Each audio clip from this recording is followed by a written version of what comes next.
Hey. Hey everybody. Welcome to Friday.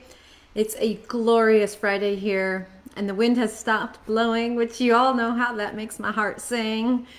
But that's also good news because we have some nasty fires burning in the area and I know they could use a day without any wind so that they can maybe try and knock them down. Fires threatening homes and such. So everybody give 3 cheers for the no wind. Woo!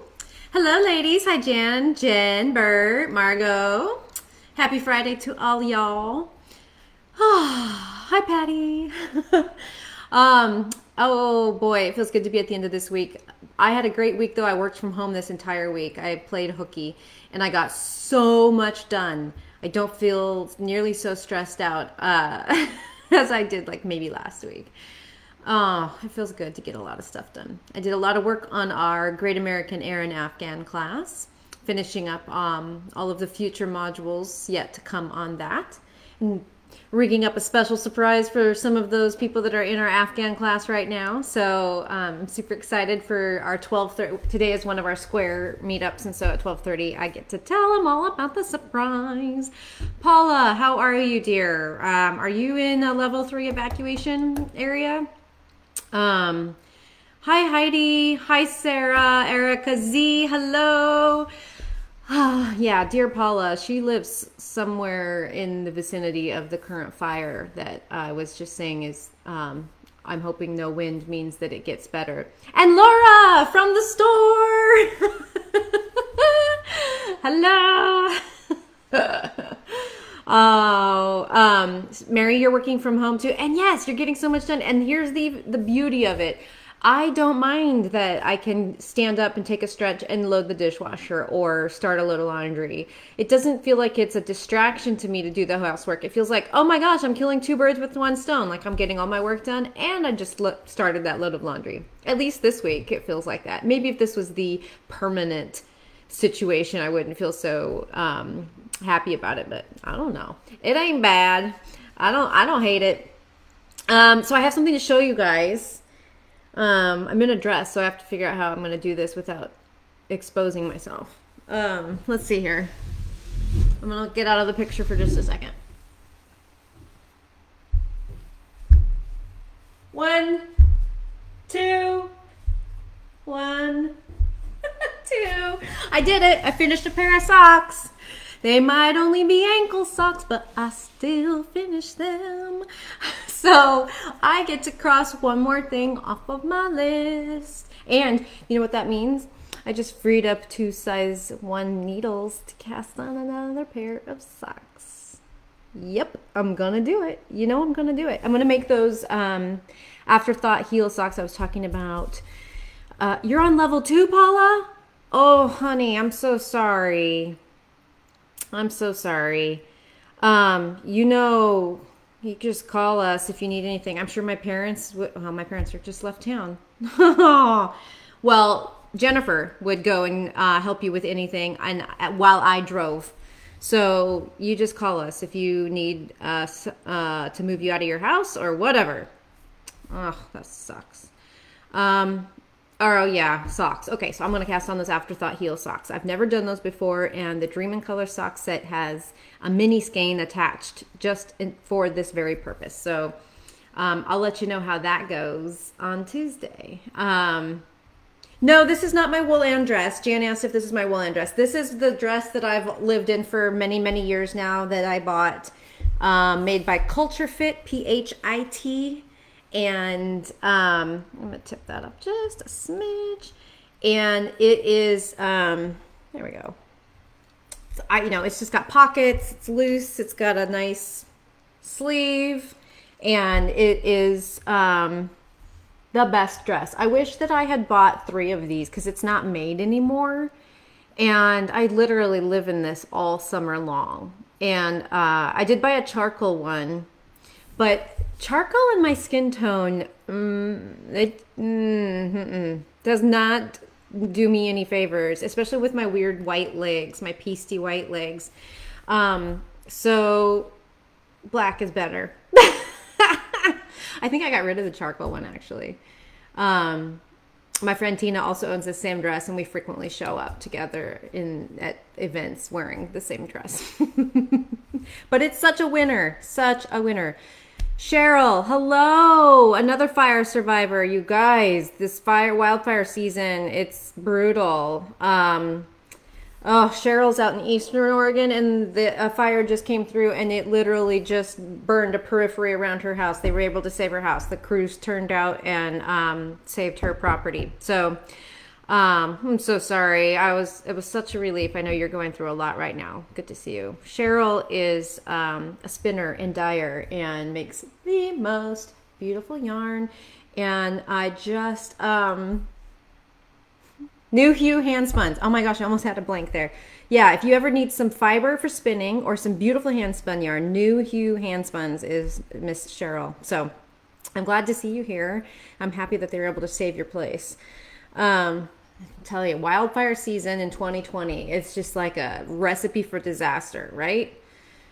Oh, so I was actually going to talk to you guys about something today. I was going to talk about yarn dominance. And I might be able to share my screen and show you something. Oh my gosh. Okay. So there's a new function. I just noticed it the other day. And we're going to try it out. It's a function I've never seen here before, but I think that we should see if it works. What do you guys think? So I'm going to click this button and see what happens and try to share my screen with you and show you an example of when yarn dominance goes wrong. Or in other words, when someone is knitting who doesn't understand yarn dominance and just willy-nilly switches yarns and hands and paying no attention to which yarn is on top and which yarn is on bottom in stranded knitting. So let's take a look at these mittens if we can. Can you guys see this? Can you see these mittens? I am blown away right now. I'm going to give it just a second. If someone can respond in the comments telling me if they can see what Facebook tells me it's sharing, which is a picture of these Selbstwohler mittens. So I'm just going to hold on because, you know, the comments are always delayed by a few seconds. Oh my gosh, I'm so blown away. Okay. Okay, so this is a pair of Selbstwohler mittens that I made 10 plus years ago. And I had no clue about yarn dominance. Can you see the difference? Yes, Margot says, wow, big difference. Okay, right hand mitten, Sarah got the black yarn in the correct position, which is the lower position, which for me is my left hand. And for most people who knit two-stranded knitting with one yarn in their left and one in the right, that means the left hand will be the dominant one because that yarn will ride below and that will give just the smidgest more yarn per stitch because it's coming from below and it will let that yarn be dominant. So, and then in the mitten on the right, I switched and I got the black yarn in my right hand and there's no dominance there. The white is dominant, meaning the black looks less pronounced. And you can see on both cuffs, I have the white yarn as dominant. So somehow I got it right for the, the top part of the right mitten, but not on the left. Is that not the most amazing thing? Okay, I'm going to stop sharing just now and we'll come back to that in just a second. So let's see. Did it take me back to me? Okay, so we had an amazing workshop weekend with Terry Shea, who wrote a book on Selbstwohler mittens. And I can't remember if I knit these in anticipation of that or after, but I definitely knit these out of her book, Selbstwohler mittens. And didn't pay attention to dominance whatsoever and didn't know until they were done. I didn't see it until they were all done. That striking difference about having the wrong yarn be the dominant yarn. And so we've been talking a lot about color work and I've been working on my Jenny at the Fair color work cardigan, which is stranded knitting. And this is a good time to just give a little reminder about dominance. Okay, so if you use if you do two color knitting with one yarn in each hand, which I really, really recommend because it keeps your yarns from twisting around each other, losing the order of dominance, etc. It's just a neat and tidy way to do it. Then the left hand is usually the one that's got the dominant yarn. That's the yarn coming from below. And that extra little bit of length that it has to go, because it's the lower yarn, gives just the tiniest little millimeter extra of yarn that can push forward into that stitch, making it the dominant stitch. Now, this is not to say that if you don't use two hands, you can't get this figured out. You can still absolutely do this if you have both of your yarns in your regular knitting hand, whether you're a lefty or a righty, a picker or a thrower. You just need to make sure you're not twisting those around each other repeatedly, like you're not doing twined knitting where you set one intentionally down over the top of the other and bring the other one up from below every single time. You want to keep them in their places where one yarn is the one that rides on top and one that rides on bottom. And the place you're most likely to get that mixed up, if you are using both of them in one hand, is when you set your work down and then come back to it later. It's not so likely that you would accidentally just devolve into twined knitting where you're doing this rotation over and over with each stitch, but more likely that you would set your work down, pick it back up, and get those yarns switched, which is probably what I did on those mittens. Anyways, just a little note about dominance. And so what you want to do in a motif that's got a lot of different colors going on, somewhat like my Jenny at the Fair cardigan, where it's not like the mittens. The mittens, it's obvious. That black motif, that's what should be dominant, because that's making the picture and the white is the background. In Jenny at the Fair, there's a lot of moving parts, meaning a lot of different motifs, and sometimes the background color changes and there's a motif superimposed on it. So you have to mentally kind of say, oh, this one should be dominant now. I'm going to move, even if it was previously the dominant or the background, I'm going to move it. Now it's the dominant. You got to pay attention to that. Make sure you're on top of it, and your work will look just that little bit better when it's all done. So I'm going to pull up that picture one more time just to make sure everybody can see it again. And here we go. Share. Yes. And you know what? I cannot for the life of me remember what happened to these mittens. I thought maybe I gave them to my mom. I don't know. I have no idea. I knit a whole bunch of Selby butter mittens. They're all in my Ravelry. Back right after this workshop was over. And I gifted, I remember certain ones that I gifted for sure. I know my sister lost one. I made the most amazing rainbow ones for her. And she lost one of those. I don't remember what I did with these. I don't remember if I kept them for myself. And if I did, where are they? But if I gave them to my mom, I don't know. So Margot, if you have 3 colors, that's not traditional stranded knitting. So you basically need to decide, you do like an order of importance. So what is the color that most needs to pop? That needs to be the lowest color. Then the second most important color that needs to pop would be your middle one, and the true background color would be the top one. I hope that makes sense. Okay, I'm gonna stop sharing. You guys, I feel like now that I figured out that I can share a screen, I just want to show you all these things. Do you guys want to see the rainbow ones I made really quick? I think I could get to those. Let's see. This is so fun. Okay, start screen share again. Window. It's gonna show you my whole, Chrome tab? Yeah, Chrome tab. Share. Ha! Check that out. So there's the ones with the dominance issue. I only managed to snap one picture of Jennifer's rainbow mitten. It was really, really beautiful. Do I have a fuller picture of it? Nope. That's as big as it gets. So, and then I did these cute dog ones for my sister-in-law, Cindy, who has papa dogs. I started this pair of full gloves, and I hated doing the fingers, and so I scrapped them.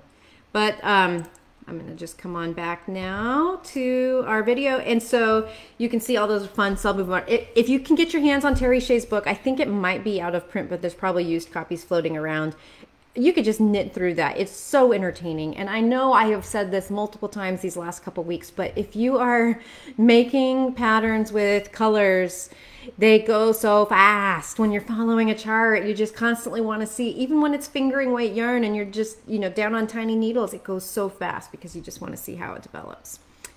All right. I'm going to just look at these comments really quick. Oh yeah, Harriet's hat was a great place to pay attention to that because it's got a lot of colors changing all the time and backgrounds are changing all the time. right? You can really see that the black pops on the other one. Okay, sweet. Hello, Kay. Hey, did you see the part with the mittens? Because did I give you those mittens? My mom just jumped on. I can't figure out what happened to him. Do you guys want to see a Sharon show spoiler? If you don't want to see this, this is the time where you should avert your eyes. And then I will say out loud when to go ahead and come back, okay? Does that sound fine? Okay, I'm going to show it now. Here is my progress on clue 1. Woohoo! My Sharon show. It's so fun, and I cannot wait to work on clue 2 this weekend. It's going to be really hot. Really hot. So that's everything that I have for you guys today. The video is all herky-jerky for me right now. I hope it's not like that for you guys. But at any rate, I hope you have a lovely weekend. And I'll check back in with everyone on Tuesday, see what you were up to. Maybe I'll have some progress on some projects. Maybe I won't. I don't know. Probably depends on how good the AC's working, right? I'm on Facebook.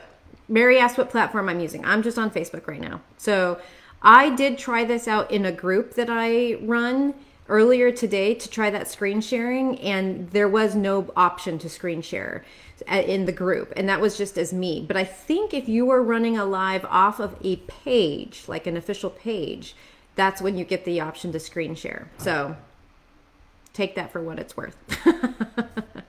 See the back? Oh, see the back of the Sharon show? Yeah, totally. Barbara, I'm totally safe from the fire. Paula, on the other hand, who just commented, is in level 2 evacuation area. Okay, here's the front. And here is my back.